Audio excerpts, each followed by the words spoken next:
it's on.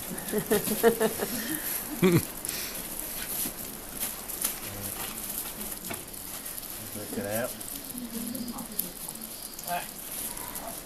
So, what happens when an animal species is solitary, non-territorial? They behave typically as a loner, but in certain situations, so this animal's made a kill, that animal's heard it or smelt it, it's moved in on that kill, they converge on one another's kills and will attempt to steal off each other. And this is very, very easy to mistake as social behaviour. You'll hear sort of people try and compare it to dogs all the time, and dog is as highly and complexly social as humans, and they're solitary, so there's no predetermined hierarchical system. There's no real hierarchical system full stop over 90% of carcass anyway, so realistically it's every devil for itself. What motivates them? Hunger, like most carnivores. If a devil competes, it's motivated sufficiently through enough hunger to actually move in and attempt to steal another devil's food source from. If it doesn't approach, bottom line is it's not motivated enough to actually try and steal. It's an interesting behaviour, and it's not a top order predator behaviour. We don't believe that thylacine behaved in this manner. We've got no evidence to suggest that it did, because bottom line was the thylacine was the top order predator in Tasmania for 7 million years. So this is a much more opportunistic behaviour. It's a second order predator behaviour. So to compare devils to other species outside this country, we sort of try and compare them to brown or striped hyenas, wolverines, those sorts of species. Not spotted hyena, because they're highly social in their orientation. Browns and stripes are not.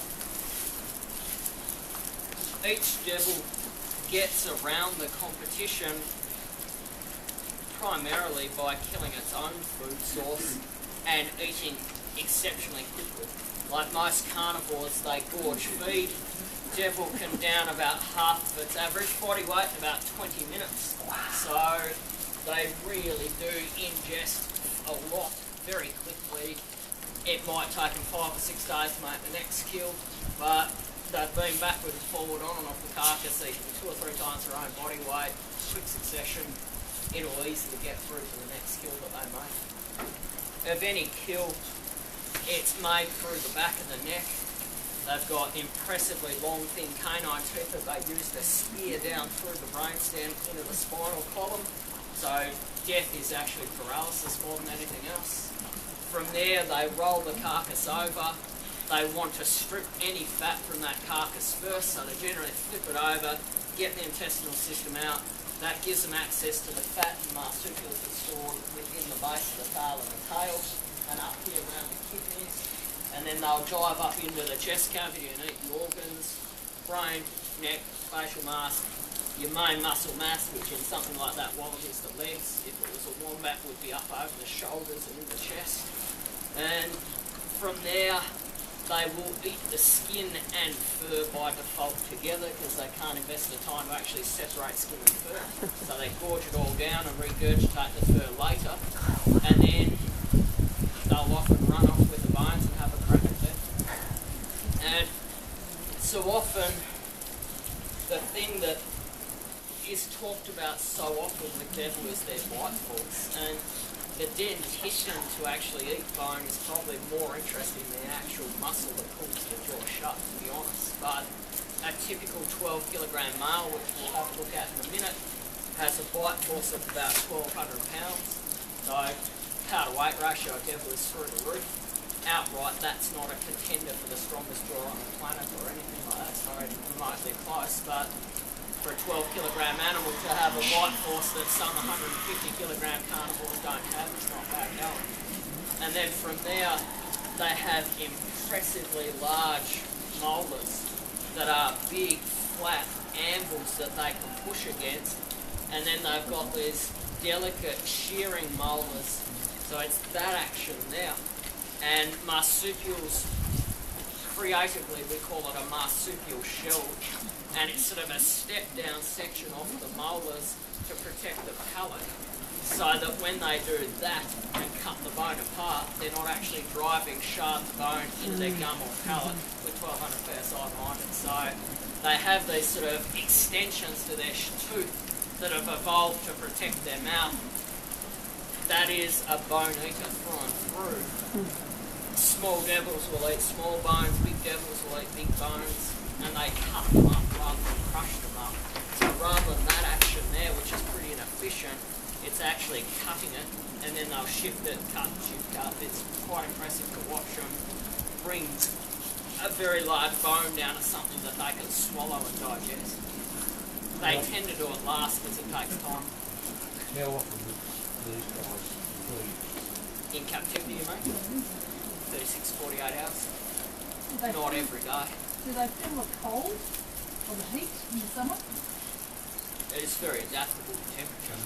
We can fly deaths to North Queensland and have them breed them in an afternoon. So temperature is not an issue for most animals. Are their teeth like that of a dog? Do they have what, tartar build-up? No, you just need to be a bit cautious to compare something like death with a dog because they're 190 million years separate from each other. So as far as count goes, yes, 42 equivalent to dog. Percentage of incisors, premolars, molars is quite different. So This guy's really good. it's a difficult one. It's the species that everyone knows the most about, but it's a tough one to compare something like this to because it's so different. Realistically, they're two mammals that eat meat, and that's about as close as you get at times, which is interesting. And Will they eat roadkill? You talked about them making kills, and it showed them stealing meat, but will they actually eat things that are already dead? they'll eat, yes, absolutely. And in this day and age, of course, they will eat roadkill. Just bear in mind that that's only a very recent thing, and it's probably taking up where a lot of the thylacine left off. So in a natural system, a top order large predator makes big kills, larger than itself, to feed carrion eaters underneath it. And without the thylacine, roadkill's probably just filled the gap a bit. We actually think that the explosion in devil post-thylacine was actually because there was no thylacine, not because vehicles were on the road. If that makes any sense.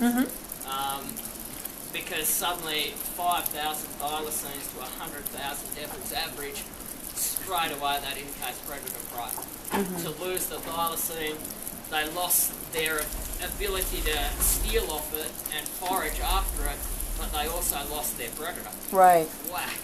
Up went the numbers because every devil suddenly could live through to adulthood with no real risk of being munched itself. Devils breed in late life, they peak at 4, death at 5. The longer they're living, the more exponential the growth, if that again makes any sense. Do you feed them once a day? No, every 36, 48 hours. A carnivore doesn't need to be fed every day. That wallaby hunch is almost gone. Not big bones. Tomorrow you do some other ones. What's their water intake? Fairly high for a carnivore, and a lot of that seems to come down to marsupial physiology, which is less efficient than, say, placental physiology. It's not as advanced because it's been in the same form for dogs. The other thing is that devils hunt via long pursuit. So they often, with a tall animal like a Bennett's wallaby, they'll nail it there.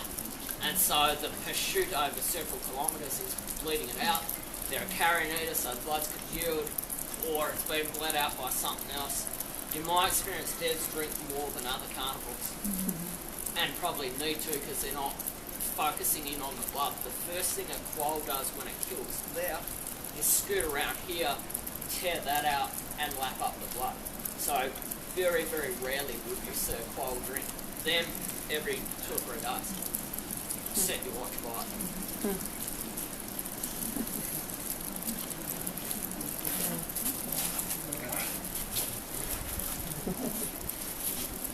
So that's that order I was talking about. they're sort of stripping back the skin and fur to get at the flesh that they've very efficiently nibbled off. With devils this size, that won't go. There's absolutely no way that they'll bother with that. I'll be looking for that tomorrow morning to clean up. The first one that they're going to eat is that one because it's much less of a challenge than that. This one here, normally again, even adult devils won't tend to have a crack at the femur. What makes this different is that I've taken it off there with a couple of blows of an axe, and it also fractures that a bit, so it gives them a much better chance of actually having a stab at that bone. Normally you wouldn't expect particularly sub-adult devils to have a crack at the femur. They're just not big enough to do it. So guys, what we might do is talk about different behaviours with adults. So I'm going to head down that flight of stairs around that enclosure. We'll do it all again with some bigger devils.